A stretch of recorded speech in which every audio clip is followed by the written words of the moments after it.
I'm Miles Grossman, and we are talking Shohei Ohtani this half hour. On Wednesday, the Los Angeles Angels announced that Shohei Ohtani tore his UCL in his throwing elbow, and it's actually not the first time he's done this. In 2018, same injury, forced Tommy John back then.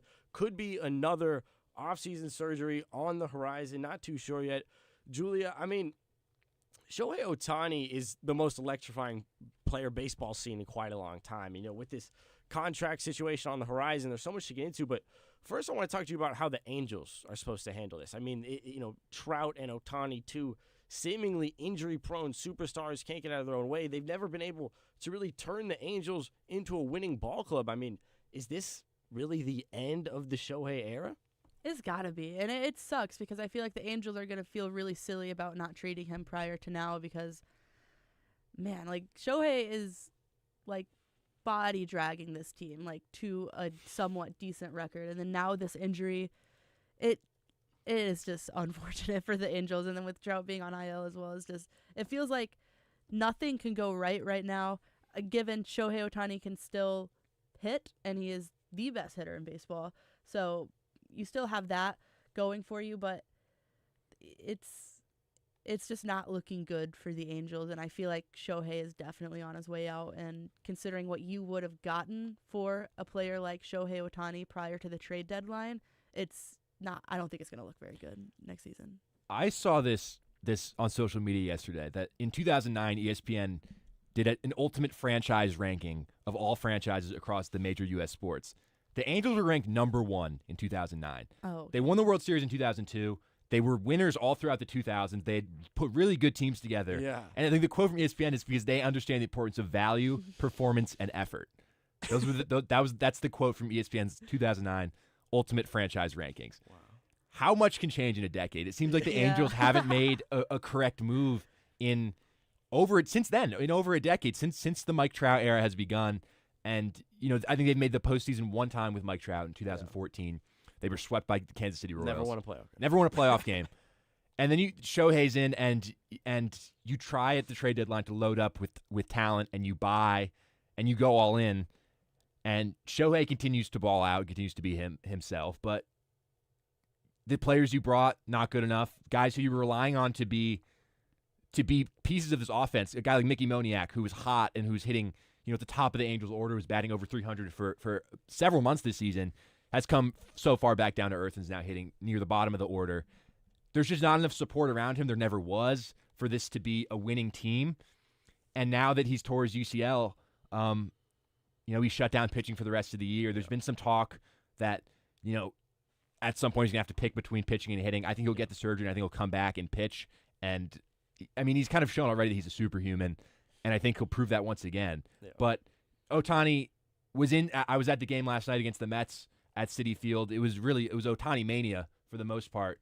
I almost felt a little bit like I was in Japan. Just the amount of he means so much to Japanese people, and they all came out to support him. It was really a beautiful thing to see. And the Mets walked him intentionally in the 9th inning with runners on the corners, 2 out, just to try to soften the damage. He was walked 3 times. It's just so much of a deterrent in your lineup. But when a team like the Mets, or any team really, is going to walk you 3 times, that's when you need the rest of your offense, and you need players around Shohei to come through. And so often in his tenure with the Angels, that has not happened. But so he shut down pitching for the rest of the year. And it's a real shame because it's having such a good year and just being a unicorn, but he's still going to hit. He had a 150-mile-per-hour double last night. It was one of the hardest balls I've ever seen hit in person. So the hitting's still there, but it's just such a sad sight to see him tear his UCL. And I just feel like the bar is, when you have a player like Shohei Ohtani, the bar for your supporting cast is kind of on the floor. And the Angels still got to be average. You don't even have to be that good. And the Angels still can't even get that. I don't what is their prospect lineup like? Do they have good players even less coming now up? that they sold at the deadline? Yes. See, that's the I think they bought the Angels are generally a forward-thinking franchise, right? At the pace at which they bring up prospects, I always kind of liked. I always thought that was kind of cutting edge. But 62 and 67 at this point in the year. Trout, I've been to maybe 10 Angel games in my life. Made the trip out to Anaheim, about an hour. Trout has never played. That's just the reality of it. Trout doesn't play a lot of baseball games. And, if Ohtani – I don't see this injury keeping in my mind, Shohei has a better chance at staying in Anaheim because of this injury, if that makes sense. Because he's, in a way, less of that the hype has to disappear a tad. And, I think that someone could get a bit of a better deal on him. But I think, the way this changes his offseason value has to be huge. Yeah, I think the $700 million number and some of those numbers that we were seeing before, I think he would have gotten that if he stayed through healthy the rest of the season, because you have to pay him if he's healthy, both pitching and hitting, as if it's two separate players. The amount of WAR he stacks up. He's got, I think, 9.8 WAR this season. That's like two players worth. Two really, really good players. He's an elite hitter and an elite pitcher. I think he's still going to get an insane contract, but I think maybe that those ridiculous numbers of $700 million plus, maybe not. I think this offseason teams will ask him, if he does have to have Tommy John, I think he's going to get a second opinion. Yeah. And that was the news there. But he very well could need the surgery again, and then you're looking at a year plus of no pitching. And then the question is after that, it would be his second time having Tommy John surgery. So how effective will he be in terms of pitching? Because when he's healthy, he's an elite pitcher, but having to repair your elbow twice, there's a lot of question marks there. So I think his value has gone down quite a bit, but not that much. Because if you look at just purely from an offensive perspective, he leads the league in OPS, leads the league in home runs. He's batting .305. That 1.074 OPS is ridiculous. Yeah. From an offensive perspective only, he's the best offensive player in baseball. So you add the pitching onto that, that's why the contract looks so ridiculous. But I think even without the pitching for at least a year, the number is still really, really high. And I don't think it's going to be a deterrent towards teams because he's a sensation. Either way you slice it, pitching or no pitching, he's a sensation. And I think it'll be a high number, but not $700 million, $800 million that was previously rumored. Yeah, I mean, his value has gone down, but when you look at where it was before, it was like, number one, it was almost unreal how big, gap.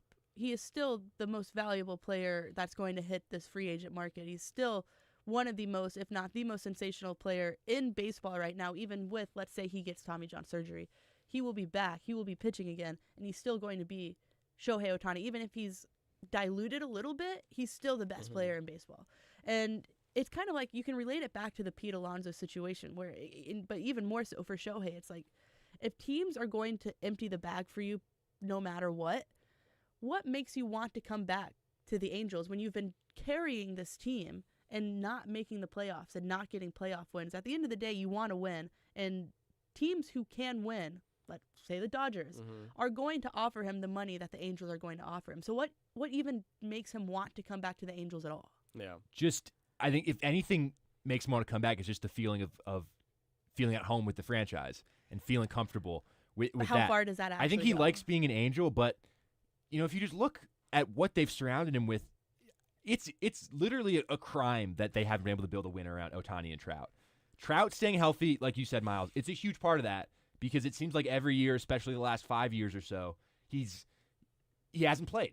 And you can be the best player in baseball, one of the best players in baseball, but your value when you don't play is nothing. And I think Ohtani's gonna move, and I think he's gonna sign with somebody else. But I think I wouldn't count out the Angels in this race. Yeah. I think if they can make him promises, which if they can make him promises that they're gonna build around him, no matter how truthful those promises might be, but that they're really gonna go all in. I think I wouldn't be stunned if he stays in Anaheim. I think he's going to go elsewhere, but I think writing off the Angels completely when it's been his home for the last 5 years, and I think West Coast proximity to Japan is another thing. I think we were saying last week, I think Dan was a big proponent of Seattle. Dan Bartels was a big proponent of Seattle being a potential destination for Shohei. I think that's a possibility, but I don't think you can count the Angels out of this race, but you probably should, considering what they've built around Shohei Ohtani. And I don't mean to cut you off there, but we actually do have a caller, Jack Warner, I believe. Can you hear us, Jack? I can hear you, but it's actually Jack Warner and Nick Palmer. Nick. Oh, double. Palmer, no way. How you guys doing? We got a little double feature call. Yeah, for sure. In fact, we're just using my phone. I'm not even the one with the question. I'll hand it off to Mr. Palmer. All righty, Palmer, what are we trying to talk about? I'm trying to talk about. Okay, I don't know if you've heard about this guy. His name is Shohei Ohtani, and anyway, he's pretty good. But as you know, his arm just completely exploded. But I'm wondering who's at fault here, because obviously the entire year he's been delaying starts due to arm fatigue. You know, he's been cramping all over the place like it's nobody's business. And the Angels reportedly didn't even look at his arm until a week ago, even though he's been doing this all year. So do you blame the Angels for not taking care of him, or do you blame Shohei Ohtani for not taking care of himself going into his free agent year? This is absolutely the Angels' fault, undoubtedly. I mean, how do you have this player who is carrying your team, and you're not going to put, if anything, you should be putting all of your effort into the well-being of this one player. And the fact he's been dealing with arm fatigue, like, this is not surprising that he tore his UCL, and it is absolutely a mismanagement by the Angels, and if anything, should further push Shohei Ohtani away from Los Angeles. There's no way that you can, like, when Shohei complains of cramping or arm fatigue, as an organization, you can just be like, okay, yep, all right, pitch. You'll start 5 days from now. Yeah. That's fine. No need to do any extra imaging. No need to do anything like that. When I saw that yesterday, like, that was shocking. But if any franchise was gonna behave in that manner, it would be the Los Angeles Angels. No, I think that's true. No, there's no such thing as being overly cautious, Nick. I see where the concern is coming from. But, you know, I think in the era of load management, etc., I kind of appreciate the Angels' attitude to some extent. I don't know. I mean, you could say that if he didn't tear his UCL Right. and is going to be out for a whole year pitching. Yeah.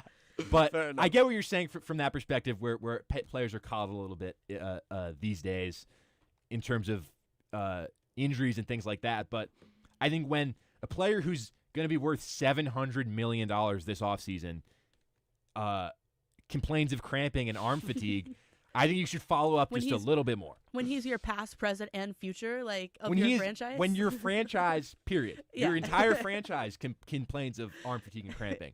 Maybe you should do something about You it. stop the world to make sure Yeah. he's healthy. I just don't. I literally can't understand how a player like that complains of something and then still, like, you're just like, well, we need you. Like, it's absurd. Well, lots of question marks still. A second opinion still coming. It'll be interesting to see if he does get off-season surgery. How does that change his value? Will he stay local, go to those big-time Dodgers, the big brother across the street?